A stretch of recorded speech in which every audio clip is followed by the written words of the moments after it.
Sige sir, sumidawin ko. Ganda ng size. Baba mo dalawang kamay mo, sir. Side ka nga, sir. Laki ng arms. Talikod.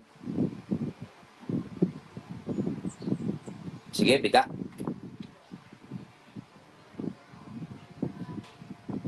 Oh. Apat. Okay. Isang harap pa nga, sir. Pati nga ang double bicep mo.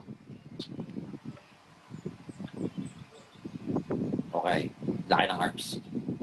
Sige. Ganda ng chest niya, no? Kita niyo yung chest niya, guys. Maganda yung fullness ng chest niya. Sir, ilang years na yan? Bali, Lods, 3 years na po consistent, Lods. 3 years. Grabe. Yes, Very good. So, kamusta naman? Kamusta yung 3 years na naging progress mo? Merong, syempre, ups and downs. Minsan na hindi ko natatrack yung macros ko. Pero as of now, sir, medyo nakamonitor na po ako sa calories ko, sir. Okay, good. Apo. So, anong current goal mo ngayon, sir?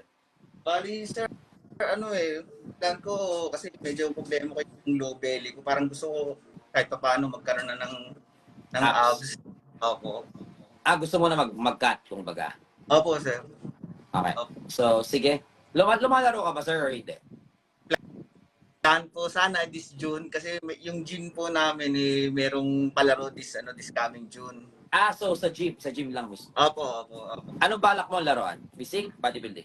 Physique lang po, boss. Pero yung katawan niya pang bodybuilding, no? Oo, maganda kasi yung size mo. Anyways. Pero syempre though hindi naman ako nag-check ng legs dito kasi nga nababan tayo kasi pag chine-check ko yung legs. Even sabihin yung hindi ko chine-check yung mga legs nyo, don't you dare kakalimutan na i-workout yung legs. Foundation yan ng katawan, so that's really important. Okay. Sige, start tayo sa physique mo. In 3 years time, given, no? Na andun na yung foundation, nandun na yung muscle mass, symmetry, kahit pa paano nandun na. So, goods ako sa harap, wala akong question.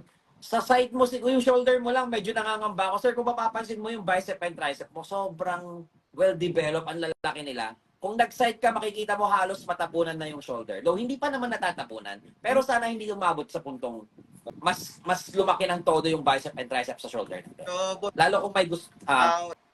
advice nyo siguro mas pupukin ko po yung shoulder ko. Yes, mas extra effort sa shoulder. Kasi most likely sa mga ganyan, pareho tayo.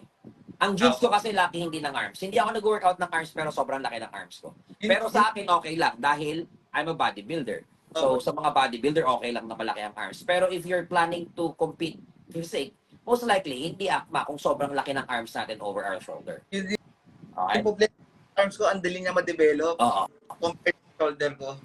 Okay. Yeah. May mga ganyan kasi talaga, sir, na kumbaga lucky in may mga body part na mabilis lumaki sa atin. Ako ganyan, mabilis lumaki yung chest ko, mabilis lumaki yung bicep and tricep ko. Sige, sa likod mo naman with your back, sir, grabe, ang lapad ng likod mo, ang kapal, and siguro konting pukpok na lang ng lower back. Okay, sir. That's it.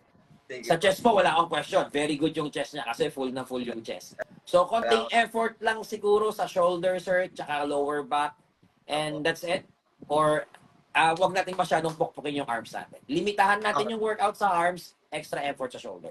But overall, goods na goods, sir, yung progress mo. And nagtatry kang mag-deficit ngayon, no? Or magbawas ng timbang?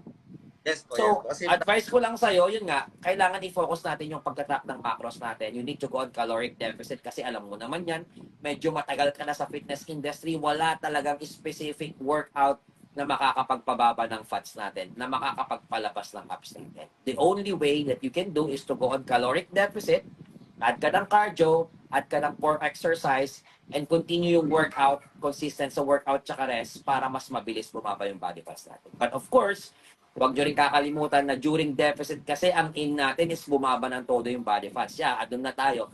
Pero huwag nyo pa rin kakalimutan na i-maintain yung muscle mass na meron kayo ngayon or as much as possible is taasan natin. Para habang naglulus tayo ng weight, pinapalabas natin yung mga detalye ng katawan natin, nandun yung size. Hindi tayo magpa-flat ng todo. thank you po. Okay? Pero ano advice niyo, boss? Ang mas maganda na cardio ko, fed cardio or fasted state?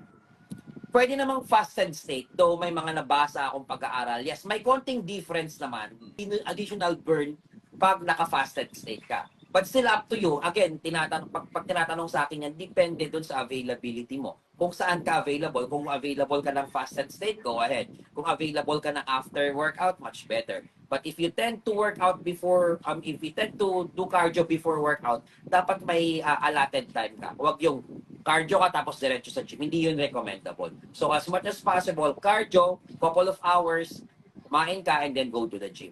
But if you want to do the cardio after workout, much better. That's what I'm doing. Yun yung ginagawa ko, bro. After ng workout, magka-cardio ako. At least 15 to 20 minutes. Chill cardio lang, hindi talaga siya intense. Salamat po, Lods. Salamat. So, Advice. baka may mga katanungan ka pa, sir. Okay na po, Lods. Maraming salamat. Sir, balikan mo kami pag na-hit mo na kung ano man yung goal mo and then pasilip mo naman sa amin yung apps na yan. Yes po, Lods. Okay, maraming salamat, sir. Ingat-ingat. God bless. Thank you.